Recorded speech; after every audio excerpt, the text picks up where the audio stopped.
VDD चाळीचा पुनर्विकास हा राज्यामध्ये जवळपास गेले 40 वर्ष गाजणारा मुंबईतला एक विषय होता।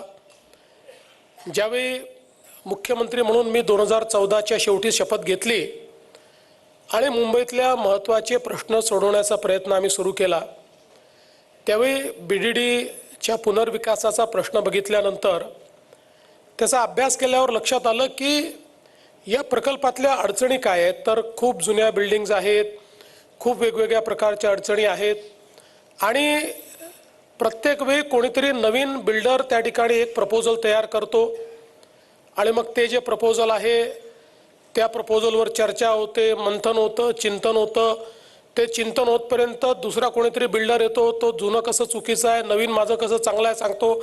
अर्धे लोक याच्या बाजूने, अर्धे लोक त्याच्या बाजूने, असं करता करता ते स्वप्न 30-35 वर्ष पुनर्विकासाचं काही पूर्ण होत नव्हतं। आणि म्हणून मग मी हा निर्णय केला की या ठिकाणी जर बिल्डरांच्या भरोशावर हे करायचं असेल तर डिफिकल्ट प्रकल्प आहे। लोकांना त्या ठिकाणी ट्रान्झिटची घरं द्यायची असतील तर तो प्रश्न असेल, किंवा किराया द्यायचा असेल तर लोकांचा बिल्डरवर विश्वास नाही। त्यामुळे जोपर्यंत शासन स्वतः हा प्रकल्प हातामध्ये घेत नाही तोपर्यंत हा प्रकल्प पूर्ण होणं काही शक्य नाही।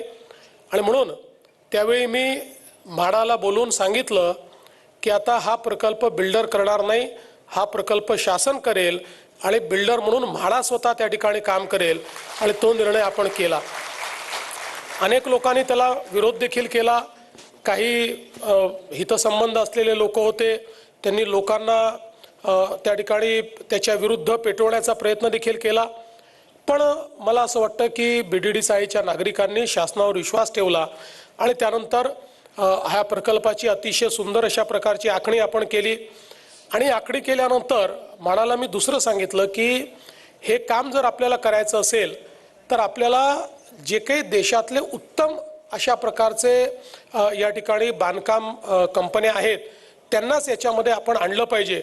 आणि मग L&T सारखी कंपनी, टाटा सारख्या कंपन्या, ज्या देशातल्या सर्वोत्तम कंपन्या आहेत त्यांनाच या ठिकाणी आपण क्वालिफाय करू शकू असे स्ट्रिक्ट नॉर्म्स आपण त्या ठिकाणी टाकले। आणि त्यातनं अतिशय उत्तम अशा प्रकारच्या L&T सारखी कंपनी, आज हे तर नायगावचं L&Tने काम केलेलं आहे आणि या कंपन्या त्या ठिकाणी कामाला आल्या, त्या कामाची सुरुवात झाली।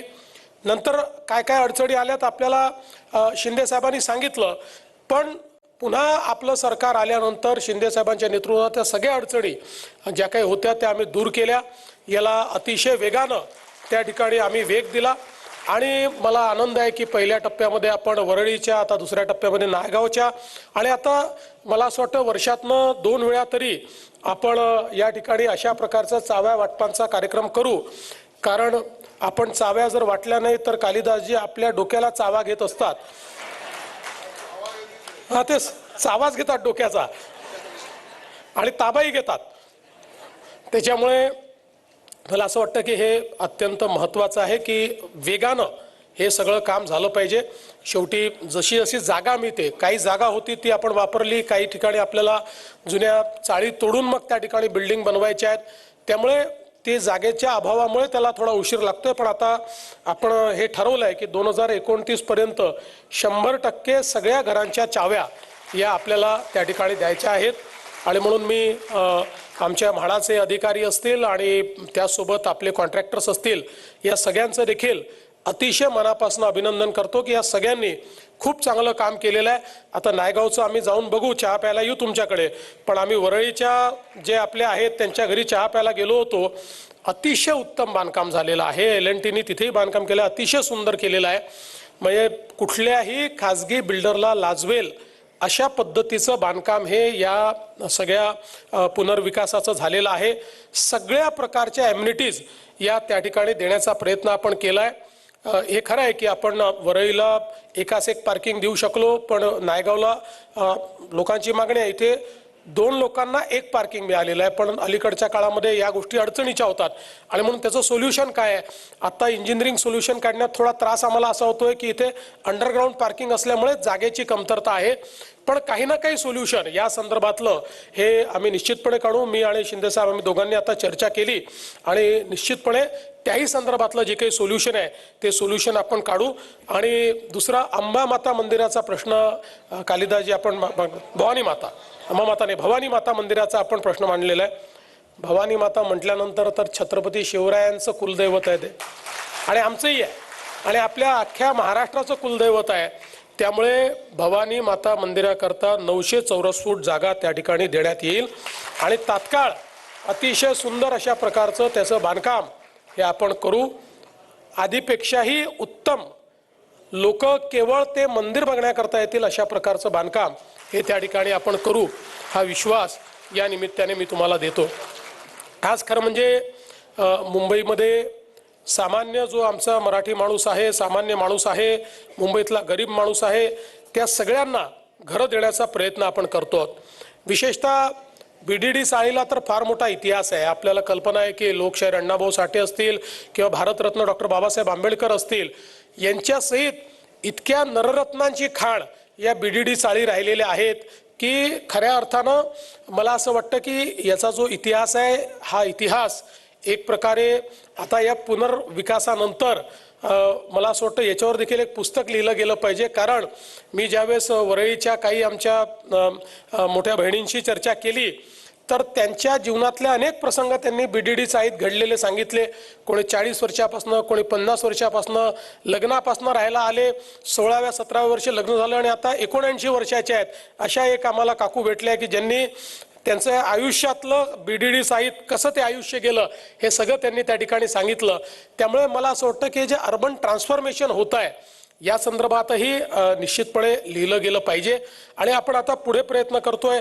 अभ्युदय नगर असेल, आदर्श नगर असेल किंवा मोतीलाल नगर असेल, पंजाबी सिंधी कॉलनी आहे, GTB नगर आहे, SVP नगर आहे, अशा कामाठीपुरा आहे, अशा सगळ्या हे जे काही जुने एरियाज आहेत या सगळ्याचा पुनर्विकास करून लोकांना आज जे काही त्या ठिकाणी अडचणी सहन कराव्या लागतात त्याच्याऐवजी त्यांना त्यांच्या हक्काचं घर मिळालं पाहिजे, ते मोफत मिळालं पाहिजे.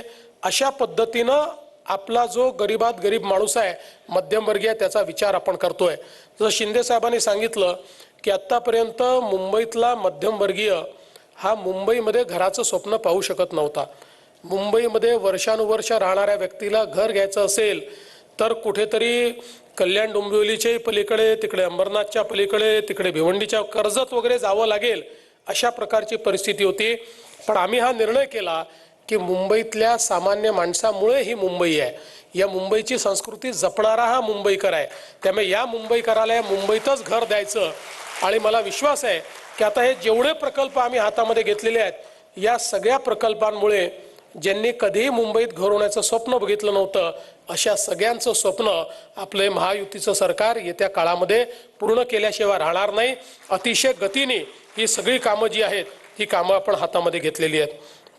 मला आनंद आहे की विशेषतः या संपूर्ण BDD चाळीमध्ये आमचे पोलीस मोठ्या प्रमाणात राहतात आणि मला आठवतं की आम्ही देखील आशिष जी आपल्या लक्षात असेल आपण 2012 साली मोर्चा काढला होता पोलिसांना घरं देण्याच्या संदर्भात आणि मग त्या मोर्चानंतर ज्यावेळेस आपल्याला संधी मिळाली आणि 2014ला सरकार आल्यानंतर 15 मध्ये केस होती हायकोर्टामध्ये आणि त्यामध्ये पोलीस जे अनेक वर्षापासून BDD चाळीत राहत आहेत 30-30, 40-40 वर्ष पोलीस त्या ठिकाणी राहत होते, 2-2 पिढ्या पोलीस आमचे राहत होते आणि म्हणून त्या केसमध्ये त्यांनी मागणी केली होती की त्या ठिकाणी आम्हाला मालकी हक्काचं घर मिळावं आणि सातत्याने जवळपास 7-8 वर्ष सरकारने 4-5 ॲफिडेव्हिट असे दिले होते की अशा प्रकारचं घर देणं शक्य नाही आहे. 2015 साली पहिल्यांदा मी ती सरकारची भूमिका बदलली आणि माननीय उच्च न्यायालयात ॲफिडेव्हिट दिलं की हो राज्य सरकार अशा प्रकारचं घर देण्याकरता त्या ठिकाणी तयार आहे आणि त्यानंतर मग आपल्याला कल्पना आहे की त्या संदर्भात निर्णय झाला.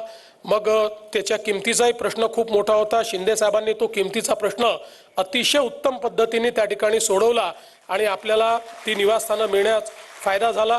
आज आपल्याला कल्पना आहे की जवळपास 2901 असे आपले जे पोलीस होते, त्यांच्यापैकी 2363 आमच्या पोलिसांना जी काही आपण 15 लाखाची किंमत आहे त्या किमतीत ते घरं मिळत आहेत. 223 लोकांना बांधकाम खर्चात मिळत आहेत. पण एक जरी राहिला तरी कालिदास जी काही आम्हाला जगू देत नाहीत.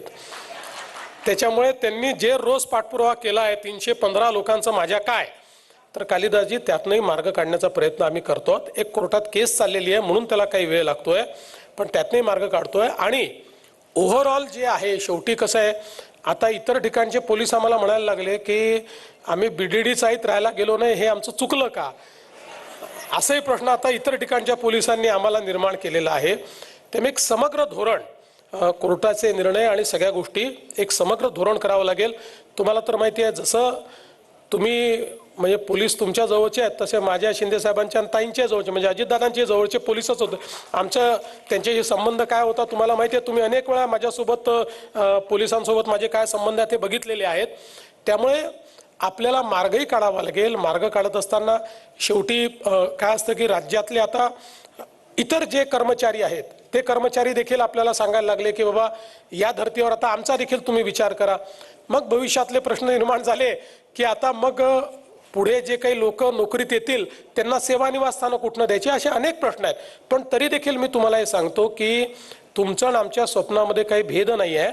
फक्त त्यातनं कायदेशीर आणि व्यावहारिक अशा दोन्ही पद्धतीचा मार्ग काढला पाहिजे. कारण मी तर 2016 साली तुम्हाला लक्षात असेल की मुंबईमध्ये पोलिसांना मालकी हक्काच्या घराची जी पॉलिसी आहे ही 16 मध्ये आपण तयार केली. त्या पॉलिसीमध्ये काही अडचणी नंतरच्या काळात आल्या, पण आता पुन्हा आपण ती पॉलिसी योग्य प्रकारे कशी करता येईल त्या संदर्भात आपण प्रयत्न करू. आणि आता पुढच्या काळामध्ये हे सगळं जे रिडेव्हलपमेंट मुंबईमध्ये होणार आहे, जवळपास म्हणजे हे सगळे जे जुने वेगवेगळ्या लेआउट्स आहेत, या लेआउटचं जे रिडेव्हलपमेंटचं काम आपण हातामध्ये घेतलंय त्याची एकत्रित आपण विचार केला तर जवळपास 1000 एकराचं रिडेव्हलपमेंटचं काम आता आपण मुंबईमध्ये करतो. त्यामुळे मोठ्या प्रमाणात मुंबई जी आहे ती या ठिकाणी बदलणार आहे. मुंबईमध्ये सामान्य माणसाला घर तर मिळणार आहे, पण मुंबईची लिव्हेबिलिटी, मुंबईमध्ये इज ऑफ लिव्हिंग, सामान्य माणसाच्या जीवनामध्ये क्वालिटेटिव्ह चेंज हा आणण्याचा आपला प्रयत्न आहे. आणि त्या दृष्टीने खऱ्या अर्थानं आपलं हे सगळं काम चाललेलं आहे. आणि म्हणून तुम्ही बघा की BDD चाळीचे पुनर्विकास करताना अनेक वेळा अधिकाऱ्यांची चर्चा व्हायची, एक एक आपण ॲम्युनिटी वाढवायचो. ते सांगायचे साहेब आम्हाला प्रॉफिट नको पण खिशातनं घालायला लावू नका. पण तरी आपण सांगायचो नाही काही हरकत नाही, पुढे तुम्हाला जे काही सेलेबल आहेत त्याच्या किमती वाढणार आहेत त्यामुळे तुम्ही ते टाका. असं करत करत आपण जेवढ्या जास्तीत जास्त ॲम्युनिटीज त्या ठिकाणी देता येतील ते देण्याचा प्रयत्न आपण केलेला आहे. आणि म्हणून मी एवढंच या निमित्ताने सांगतो की निश्चितपणे भविष्यातही BDD चाळीचं काम तर उत्तम पूर्ण करूच, सगळ्यांना त्या ठिकाणी राहण्याची चांगली व्यवस्था आपण करून देऊ. पण मुंबईमध्ये इतरही जे मध्यमवर्गीय मुंबईकर आहेत त्यांचंही घरांचं स्वप्न पूर्ण करण्याकरता आपलं सरकार हे कटिबद्ध आहे. आपल्या आज ज्यांना चाव्या मिळालेल्या आहेत त्यांना मी पुन्हा एकदा विनंती करतो, मागच्या वेळेस केली होती की काही झालं अडचणी कशात नाही भागवा, पण मुंबईतलं BDD चाळीतलं आपलं घर कधी विकू नका, काही झालं तरी विकू नका, अशी आपल्या सर्वांना या निमित्ताने विनंती करतो. आणि जे दुसऱ्या पिढीचे लोक आले आहेत त्यांना तर विशेषत्वाने सांगतो की तुमच्या पहिल्या पिढीने ज्या हाल अपेष्टा या BDD चाळीमध्ये सहन केलेल्या आहेत, आता जे घर मिळालेलं आहे ते घर त्यांच्या हाल अपेष्टांची कहाणी सांगणारं घर आहे. त्यामुळे कधीच ते घर तुम्ही विकायचा विचार करू नका. ते घर त्याचं संवर्धन योग्य पद्धतीने तुम्ही करावं अशा प्रकारची तुम्हाला सर्वांना विनंती करतो. आपल्या सर्वांना अतिशय मनापासून नवीन घराच्या शुभेच्छा देतो आणि माझं बोलणं संपवतो. धन्यवाद. जय हिंद, जय महाराष्ट्र. धन्यवाद साहेब. उर्वरित सदनिका धारकांना उद्यापासून साईट ऑफिस नायगाव इथे रोज सकाळी 10 ते 6 या वेळेत वितरणपत्र देण्यात